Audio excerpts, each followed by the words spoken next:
வணக்கம் ஃப்ரெண்ட்ஸ், நான் உங்கள் வெற்றி விகாஸ் அகாடமியிலேருந்து கல்யாணம் பேசுகிறேன். நீட்டில் ஸ்கோர் பண்ணுறதுக்கு மாணவருக்கு தடையாக இருப்பது ஃபிசிக்ஸில் இருக்கக்கூடிய ப்ராப்ளம் சம்ஸும் கெமிஸ்ட்ரியில் இருக்கக்கூடிய சில கஷ்டமான கான்செப்டும் தான். ஸோ அதை மாணவர்களுக்கு எளிமையாக புரிய வைக்கணுன்றதுக்காக தான் இந்த சீரீஸை ஸ்டார்ட் பண்ணுறோம். ஸோ நேரடியாக வீடியோக்குள்ளே போகலாம். வணக்கம் ஃப்ரெண்ட்ஸ், நான் உங்கள் வெற்றி விகாஸ் அகாடமியிலேருந்து கல்யாணம் பேசுகிறேன்.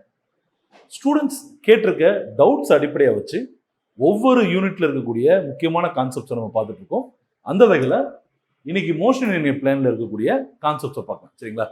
ஃபர்ஸ்ட் டவுட் ஸ்டூடெண்ட் என்ன கேட்டிருக்காங்க, in a circular uniform circular motion the speed is uniform but velocity is not, why, ஏன் அப்படின்னு கேட்குறாங்க. சரிங்களா? கொஸ்டின் என்னன்னா, ஒரு யூனிஃபார்ம் சர்க்குலர் மோஷன்ல ஸ்பீடு வந்து யூனிஃபார்ம் சொல்றீங்க சார், கான்ஸ்டன்ட் சொல்றீங்க.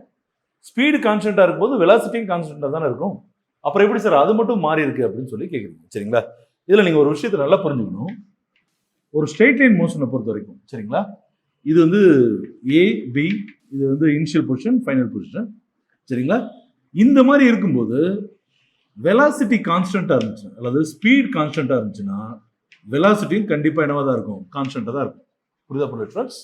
சரி, பட் இதே கான்செப்டை வந்து நம்ம சர்க்குலர் மோஷன்ல ஒத்துக்க முடியுமா அப்படின்னா முடியாது. ஏன் அப்படின்னா, இது வந்து ஒரு யூனிஃபார்ம் சர்க்கிள்னு வச்சுக்கலாம். இதுல வந்து ஒரு ஆப்ஜெக்ட் வந்து ஒரு யூனிஃபார்ம் ஸ்பீடில் என்ன ஆகிட்டு இருக்கு, போயிட்டே இருக்குதா வச்சுக்கோங்க. அகைன் அண்ட் அகைன் யூனிஃபார்ம் ஸ்பீடில் போயிட்டு இருக்கு. சரிங்களா ஸ்டூடெண்ட்ஸ்? இப்போ இதுல ஸ்பீடு வந்து கான்ஸ்டன்ட்ன்றதுனால தான் நம்ம என்னவே சொல்றோம், யூனிஃபார்ம்ன்ற ஒரு வார்த்தையே யூஸ் பண்றோம். சரிங்களா?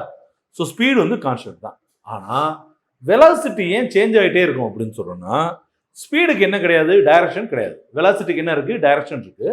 அப்ப இந்த பாயிண்ட்ல இருக்கக்கூடிய வெலாசிட்டி இப்படி இருக்கும். ரைட்டா? புரியுதா ஸ்டூடெண்ட்ஸ்?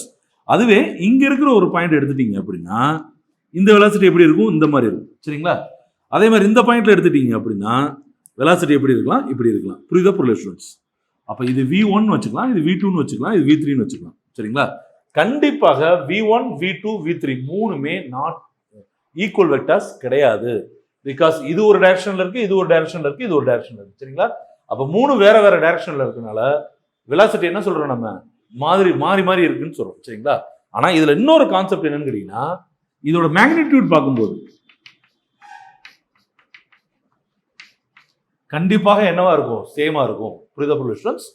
மேக்னிடியூட் பார்த்தீங்கன்னா சேமா இருக்கும், பட் அதோட டைரக்ஷனோட சேர்த்து பார்க்கும்போது, சரிங்களா, மொத்தமா ஒரு வெக்டரா பார்க்கும்போது மாறி மாறி இருக்கும். சரிங்களா? அப்ப யூனிஃபார்ம் சர்க்குலர் மோஷனுக்கு நம்ம ஒரு சின்ன டெஃபினேஷனே கொடுத்துடலாம். என்னன்னா, கான்ஸ்டன்ட் இன் ஸ்பீட், சரிங்களா, constant in the magnitude of vectors, மூணாவதா varying in the direction of vectors. இந்த மூணு கான்செப்டை நம்ம என்ன வச்சுக்கலாம், புரியுதா ஸ்டூடெண்ட்ஸ்? அப்ப யூனிஃபார்ம் சர்க்குலர் மோஷன்னா ஸ்பீடு கான்ஸ்டன்டா இருக்கும், மேக்னிடியூட் ஆஃப் வெக்டர்ஸ் என்னவா இருக்கும், வெலாசிட்டியோட வெக்டர்ஸ் என்னவா இருக்கும், கான்ஸ்டன்டா இருக்கும். At the same time direction என்னவா இருக்கும், மாறி இருக்கும் அப்படின்றத நம்ம புரிஞ்சுக்கலாம். சரிங்களா ஸ்டூடெண்ட்ஸ்? அங்க வெக்டர்ஸ்னு எழுதுறது வெலாசிட்டி வெக்டர்ஸ்னு எழுதுறோம். சரிங்களா?